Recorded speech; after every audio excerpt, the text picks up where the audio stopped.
This is a cow and calf where we have our own cows and they're all registered. We weigh these cattle from the time they're 7 months old, when they're a year old. All that information goes in a computer, gives it a printout. Because we're just as well not only selling beef, we're selling genetics. We're raising Centerpole cattle, a breed of cattle we developed here on St. Croix a long time ago. And now we've got these cattle, from Brazil to Australia, all through Latin America and the United States, including Texas.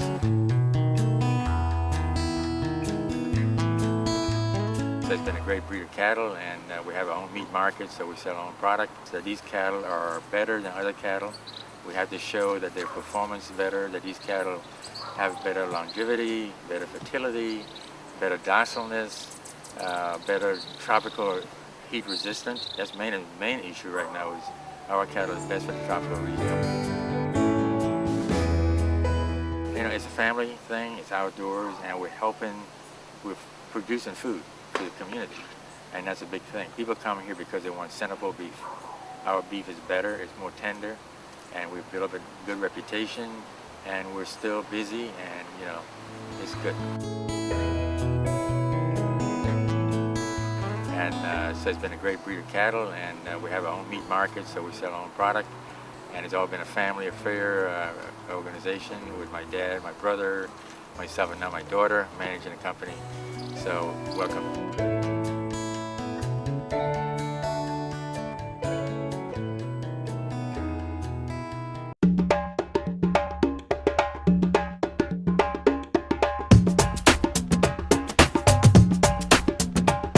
I've been involved in this craft for the last 37 years. It's a part of our culture here in the Virgin Islands. And it's an art form that originated in Africa. It really came out of a more of a religious or spiritual perspective. They played a sociological role in which they would frighten a child into adulthood in the rites of passage. So this Mokojombi, this still tradition goes way back for a couple of centuries. So once we get you up, if you start doing this, but you try to find that center and you keep it there. We do a lot of training. It's not easy. It's particularly difficult when you're starting, when you're learning. But once you get pretty good at it, then we get to do all the tricks and the performing and the synchronized dancing, etc. And when you take your first step, maintain that center. That's why you saw those guys bending back last night. But what did they do to compensate? This part of the legs came forward. Right. So they go forward like that and then they lean back. The ones that they were wearing that. Move forward doing it. Keep doing it and move forward. Keep moving forward. Keep that center while you're doing it. Take your time. At some point, maybe in the early 1900s, it died out in the Caribbean. But we in the Virgin Islands kept it alive and well. And then there was a resurgence in the 70s and the 80s and the 90s. And now you can see Mokojombis performing throughout the Caribbean.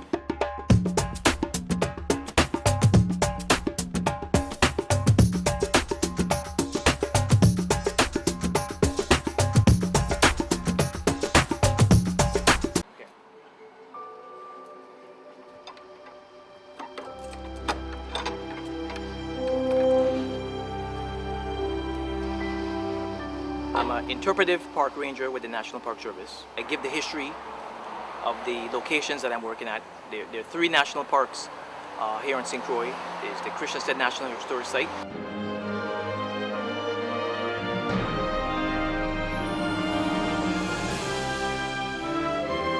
There's also the Saw River Bay and Ecological Preserve. There's also the Buck Island Reef National Monument. Everything that related to it being a church is basically taken out. 9.5 years ago, I came in, I applied. I started off as a fee collector, which actually just collect the fees at the booth. But I gained a lot of interest in the materials that was here. I enjoyed the tours. These are actually 18-pounders. And once they're stocked and loaded into these cannons, they actually fire up to a mile and a quarter. Because I'm interested in my history, it put me in a position to where I kind of saw my glitch, and I saw where I wanted to do. And it sort of changed my career. It made me realize I would rather be doing this and be a part of learning my own history and be able to tell that history. And this is interesting because when the prisoners were put in here, the window size in the dungeon was actually 9 inches by 9 inches. Besides the Christian St. National Historic Site, because of course it's a beautiful island and it's not just based on the 7.6 acres that are here, but I mean there are other beautiful places to see that are full of history. I mean in Christian St. we have the Lutheran Church, we have the museum, the apothecary. Outside of Christian St. town, we have the botanical gardens. We have the Cruiser Rum Distillery. Cruiser Rum was actually established and being made back in 1769. In Frederick said we also have the Wind Plantation, which is a property that's owned by the local government, but is actually managed by the Landmark Society, which is a non-profit group. But it's an old museum, great house.